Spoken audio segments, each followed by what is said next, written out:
Hello everybody and welcome to part 5 of What If Midoriya Had the Boosted Year.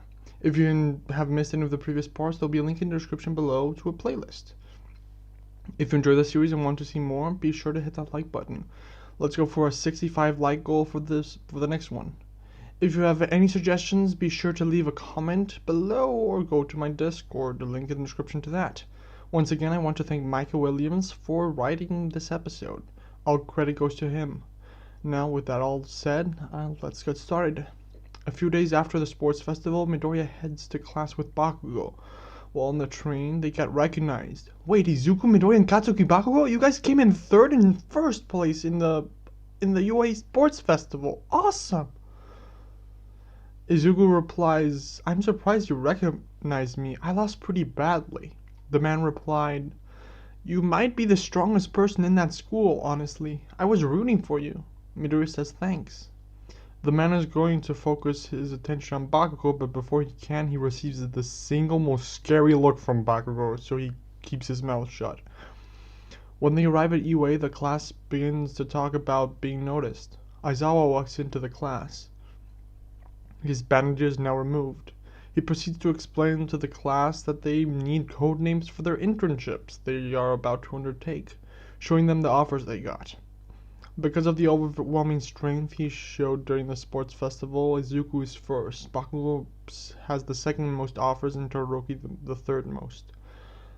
After that, Midnight then comes into the class to evaluate the students' names. Everyone chooses the same names as in canon, except for Izuku and Yuma. Yuma picks the name Rainier, and Izuku walks on stage and says, Dreg and I have been thinking about my name for a long time. I want people to know it's not just me saving people. So I'll share the same name as with my partner. In unison, they both say, we are the Red Dragon Hero Dreg. After picking names, the class starts worrying about what agency to pick. While going through his list, Izuku, surprised, says, I got an offer from the Dragon Hero Ryukyu. Raka then says, that's perfect, it's like fate. Izuku replies, I guess. I'm not sure I'll take the offer though. I have to think about it. That day, while going home, Izuku walks with Uraraka, since Hida left early to go home alone, because of his brother, and Bakugo went with Kirishima. When Izuku gets home, he sees a couple of people waiting for him. There's a girl with scarlet hair, another girl with black hair, another one with blonde hair, a small girl with white hair, a woman with purplish hair, a girl with blue and green hair, and a few more people. Izuku asks, Mom, is there something you want to tell me? Inko replies, actually there is. Izuku says, okay. The girl with the scarlet hair then says, hello, Izuku was it? Izuku says, yeah? Rias presents herself. My name is Rias Gremory, but just call me Rias. Izuku says, okay, may I ask why you're here? Rias replies, well, it's about your father. Izuku asks, about Dad? What about him exactly? Rias responds, Hisashi Midoriya was a very powerful devil. Well, half devil, actually. Izuku says, I don't think I understand. Rias says, well, we're here to inform you that your father was killed a while ago by a fallen angel named Kokabil. Izuku, surprised, turns to his mom and asks, wait, what? Mom, did you know about this? Inko responds, well, I knew he was killed, but not how or by whom. Rias continues, your father was a very powerful devil, and he was a main factor in the three-way war between the fallen angels, the devils, and the angels. He was killed 3 years after you were born. Izuku asks, so does that make me? Before he can finish his question, Rias answers, a quarter devil, yes. Izuku says, wow, that's a lot to take in. Are you guys devils too? A kid with brown hair says, yep, we're devils. I know it's a lot to take in, so take your time. The name's Issei Hyodu.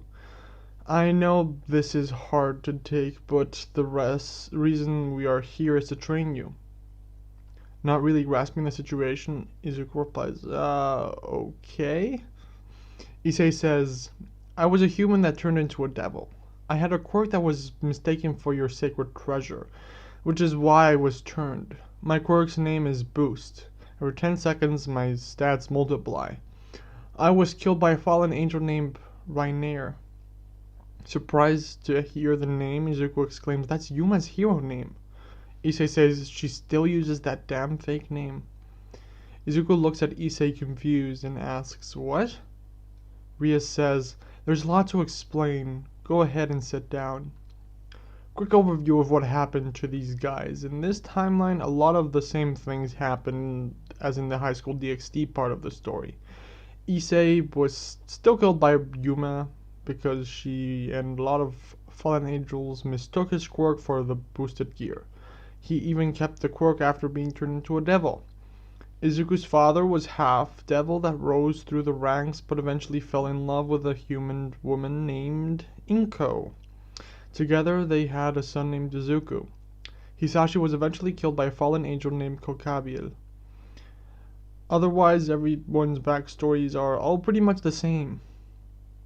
Something that needs explaining is that the top 3 devil families became hero associations in order to be able to use their powers without having to erase the memories of every human they saw. After talking to them, Izuku decides to intern with the Gremories. A few days later, Izuku follows the address he was given and finds himself in front of a huge house. He rings the doorbell and waits. A few moments later, Issei answers the door in what looked like pajamas. He says, hey, what's up, Midoriya? Midoriya, right? Izuku says, yeah, and you're Issei. Issei says, yep, follow me. After walking in silence for a bit, then Izuku says, is this your house? 'Cause this place is huge. Issei answers, yeah, this place is mine. It's all thanks to Rias. Izuku says, she sounds cool. Issei says, she's the coolest, not to mention hot. Izuku says, okay, may I ask where we're going? Issei opens a door on the other side. They see a bunch of people standing in a room with a bunch of bags. Rias walks to Izuku and says, we're going to start your training today. A weird circle then opens on the floor, and they are transported to a huge valley. Izuku looks around before asking, what the hell just happened? Rias answers, I used a magic circle to teleport us to a private land that my family owns. Izuku replies, cool. Just awesome. May I ask what training we'll be doing? Rias says, sure. You will be working on your combat with Kiba, Koneko, and Issei for today. You'll find out what you'll do tomorrow. She then hands him a scrap of paper before saying, you can use that to summon us if you're in any danger or if you just want to talk. Izuku says thanks. He's then shepherded over to Issei, a boy with blonde hair and a little girl with white hair and cat ears. Izuku then thinks to himself, this should be interesting. After walking through the field for a little while, the guy with the blonde hair says, what's up? My name's Kiba. Izuku says, I'm Izuku Midoriya. Kiba says, oh, okay now that we're introduced, let's get started. Do me a favor and activate your sacred treasure. Izuku then activates his boosted gear, with Drake letting out his trademark boost. Kiba then tells Izuku to come at him, and with everything he's got.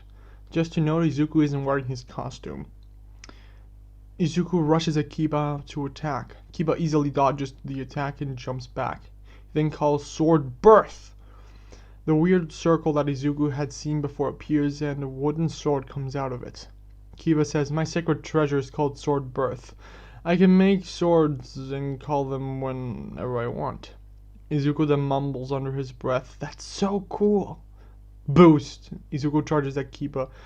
Kiba lets Izuku get close. When Izuku extends his arm to grab Kiba, Kiba steps on to the side, chops down on Izuku's arm with the sword, causing Izuku to lose balance. Kiba then spins in a circle, slamming the sword in the back of Izuku's head. Izuku cries out, "Ow!" Kiba says, "I watched from the sports festival. You relied heavily on the fact that you had built up so many boosts to overwhelm people, but that won't always work. Consider the following. What if you're fighting someone like me who specializes in close quarter combat, and you have only boosted twice? Or what if you can't stall enough to build up enough boosts or strength?" Izuku says, "I get it. Boost." Izuku then dashes next to Kiba. Forming a small orb in his hand, Kiba tries to swat at Izuku with his sword, but Izuku catches the wooden sword in his left arm. The condensed energy cuts right through the sword.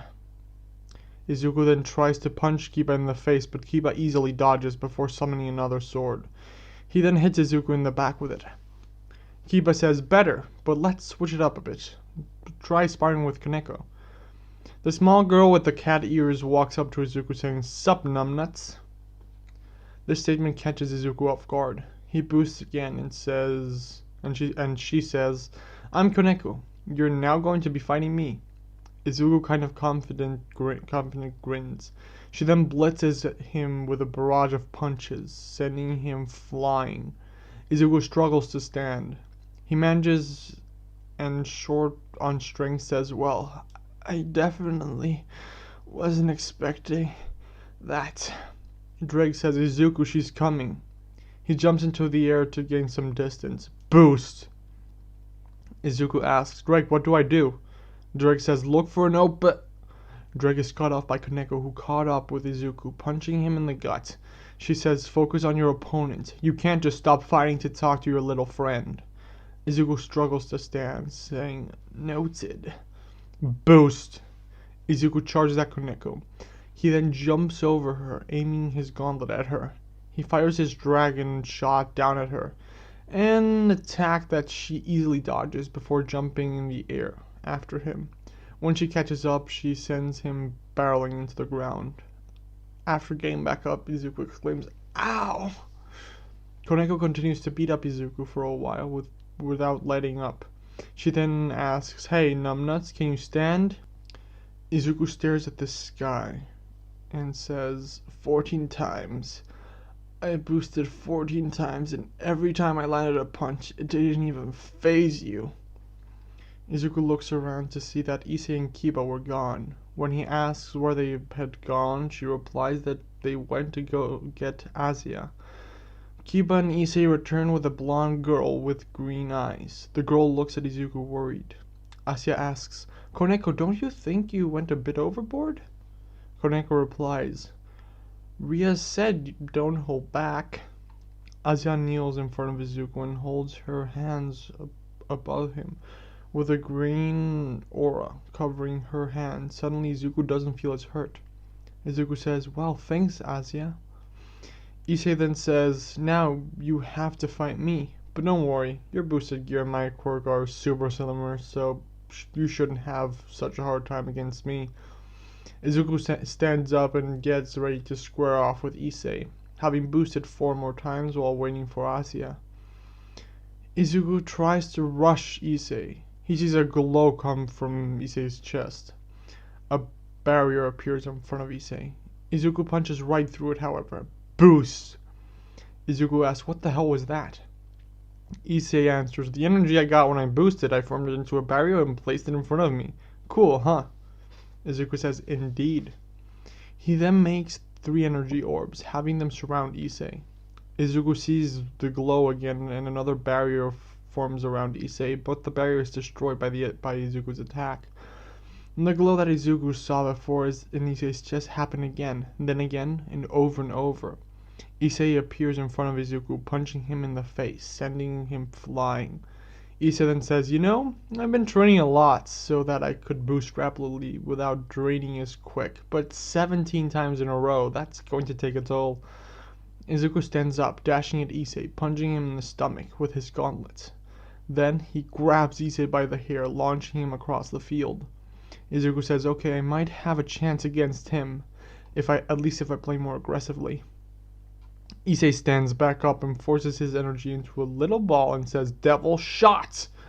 Izuku dodges before saying, "Huh, that's my move."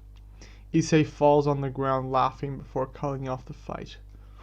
He says, "Our abilities really are super similar, but because I'm using your quirk instead of using Sacred Treasure, I don't have a balance breaker." Izuku asks, "So what's your boost limit?" Issei replies, 200 times, but I'm training so that I can rapidly boost without so much backlash. How about you? What's your limit?" Izuku replies, 110 boosts, but even before I get to that I can feel myself at my limit. Izuku and Issei train for hours until they both can't move anymore.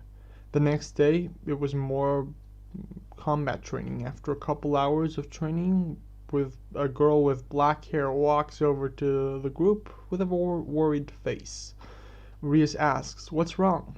Akeno answers, "There's an attack at Hosu City."